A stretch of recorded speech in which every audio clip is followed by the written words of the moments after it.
والے ہوں تو جب کیفیت یہ ہوگی کہ یہ رہنما بنیں گے، یہ قائد بنیں گے، یہ نگرانکار بنیں گے، یہ لیڈ کریں گے، اور ان کے ذریعے جو دین کی خدمت ہوگی وہ بہت پائیدار اور مضبوط ہوگی۔ تو تیسری طرف یہ بات ہمارے اندر ہو، اور چوتھی بنیادی بات یہ ہے ہر آدمی کو ضرورت ہے، لیکن خاص طور پر دینی درسگاہوں کے طلبہ کا معاملہ یہ ہو علم کثرت سے حاصل کرے، مطالعہ کثرت سے کریں، علم جتنی ضرورت پڑے پڑھتے رہیں، مطالعہ کرتے رہیں۔ یہ ڈیفرینشیٹ مت کیجیے یہ ان کی کتاب وہ ان کی کتاب، یہ امام کے فالوور یا وہ امام کے فالوور، نہیں،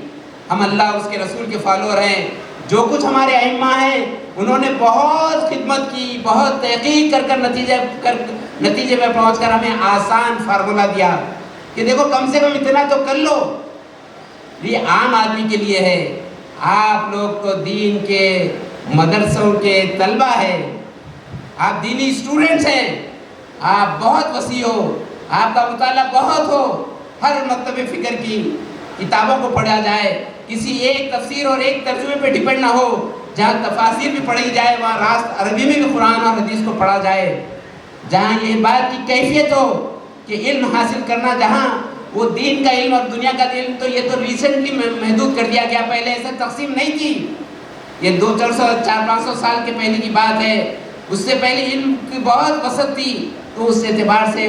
وہ کیفیت ہو۔ اسی لیے مولانا عاقل صاحب نے ایک موقع پر دینی مدرسوں کے طلبہ کو مخاطب کرتے ہوئے بات بتائی، وہ مثال مجھے بہت اچھی لگی اور میں دہراتا ہوں۔ مولانا نے یہ بات بتائی تھی کہ ایک ٹانکی رکھی ہوئی ہے اور اس کی ایک ٹوٹی لگی ہوئی ہے، پانی اگر زیادہ ہوگا تو ٹوٹی میں پریشر زیادہ ہوگا، پانی کم ہوگا تو پریشر کم ہو جائے گا۔ اسی طرح علم اگر وسیع ہوگا تو عمل اور علم کی اشاعت، علم کو پیش کرنے کا انداز بہت مختلف ہوگا۔ تو اس اعتبار سے آخری بنیادی بات ہمارے دینی مدرسوں کے طلبہ، آپ کی یہ عمریں ہیں، آپ جتنا چاہے پڑھ سکتے ہیں، مختلف ائمہ کو پکڑیے، مختلف مفسرین کو پڑھیے، مختلف مجددین کو پڑھیے، مختلف تاریخ دان کو پڑھیے، ہر ایک کا مطالعہ کیجیے، تفاسیر کا مطالعہ کیجیے،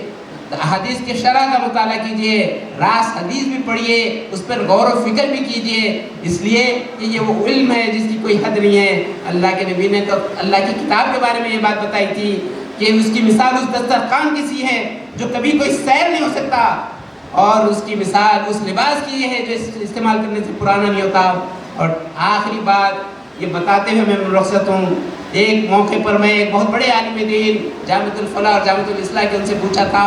کہ مولانا ہم طالب علم تھے، آج سے 30-35-40 سال پہلے،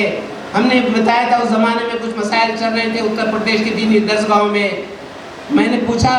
کہ ایک طرف تو یہ درسگاہوں کی کیفیت اور دوسری طلبہ دینی طلبہ سے ملاقات کرتے تو ایسا محسوس ہوتا کہ گویا وہ ایک تکبر کا مزاج رکھتے ہیں۔ انہوں نے بتائی تھی کہ ان طلبہ کے اندر میں اعتماد پیدا کرنے کے لیے، ان کے اندر کانفیڈنس پیدا کرنے کے لیے، ان کے اندر یہ بات پیدا کرنے کے لیے تم جو چیز حاصل کریں وہ بڑی ہے، وہ بات ہم پیدا کرتے ہیں اعتماد کے لیے، لیکن بعض وقت ہوتا یہ ہے کہ جہاں ہم اعتماد پیدا کرنا چاہتے ہیں وہاں ان کے اندر تکبر پیدا ہو جاتا ہے۔ تکبر خدا کی چادر ہے، آپ سب جانتے ہیں، اور دینی تکبر تو سب سے ڈینجر۔ مالی تکبر رہا تو کہیں نہ کہیں آگے پریشان ہوتا آدمی، اور سماجی تکبر رہا تو کہیں نہ کہیں ٹھوکر کھاتا،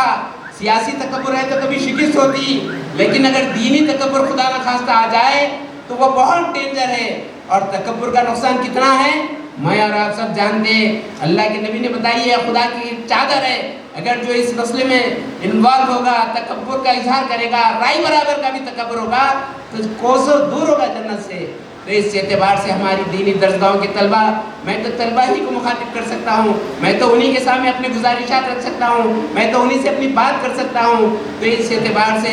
دینی علوم حاصل کرتے ہوئے یہ چیک کیا جائے، یہ جائزہ لیا جائے کہ کہیں میرے اندر دینی تکبر تو پیدا نہیں ہو رہا، کہ میرے اندر یہ احساس برتری تو پیدا نہیں ہو رہا ہے کہ یہ سب امی اور جاہل ہے اور میں عالم ہوں۔ اس بارے میں متوجہ رہیں، جائزہ لیتے رہیں اپنے نفس کا اور اپنی ذات کا، اور اس بات کی فکر کریں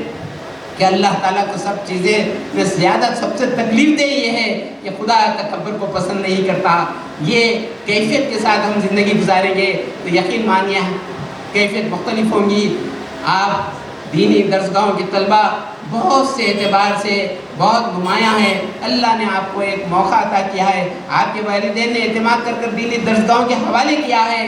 آپ پلٹ کر ایسے آئے کہ آپ اس آبادی میں, اس بستی میں, اس شہر میں, اس ملک میں ایک نعمت ہوں. میں اللہ سے دعا کرتا ہوں باری تعالیٰ ہمارے جو دینی طلبہ ہیں, جو امید اور توقع سے ان کے والدین درسگاہوں کے حوالے کیے وہ حاصل ہو, اور ان کے ذریعے سے دین کی اشاعت بھی ہو, دین کی خدمت بھی ہو, دین کی اقامت بھی ہو, تاکہ کل اس زمین پر, اس کائنات پر خدا کا پسندیدہ دین جو اللہ کے رسول صلی اللہ علیہ وسلم نے جس کو قائم کیا تھا, یہ درسگاہوں کے علماء اکرام اس کو قائم کرنے میں رول ادا کرنے والے بن جائے, تاکہ وہ قیام بہت آسانی سے اور بہت جلدی ہو جائے. سبحان ربک رب العزت عما یصفون وسلام المرسلین والحمد للہ رب العالمین.